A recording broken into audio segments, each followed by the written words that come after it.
महाविषुव संक्रांति बा ओडिया नववर्षर अनेक अनेक शुभेच्छा और शुभकामना। आज मॉर्निंग ब्रेकफास्ट थिला इडली सांगरे मटर तरकारी। जेहेतु थिला संक्रांति तो समस्ते मंदिर जाइथिले, मंदिररू प्रसाद आनिथिले, माँ मो पाइंका प्रसाद पठेइथिले। तो प्रसाद टिके पाई सारिबा परे ये मंदिररू आसी जाइथिले। ये मंदिररू फेरिबा बाटरे आनिथिले बहुत सारा फ्रुट्स ता सांगरे दही। आज जेहेतु पणा संक्रांति, पणाटा हबनी केमिति तो सब फ्रुट्स को कट करिकी गोटे टेस्टी वाला पणा बनैली आ समस्ते आमे पणा आज पीथिलु।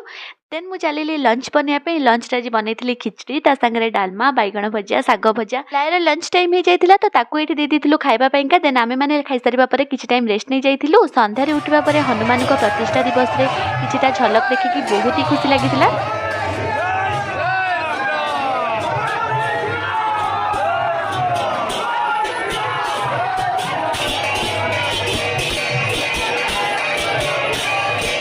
मिनी ब्लॉग टी एठी एंड करूची। पुणी गोटे न्यू मिनी ब्लॉग नहीं के आसीबे। रहिली, बाय बाय।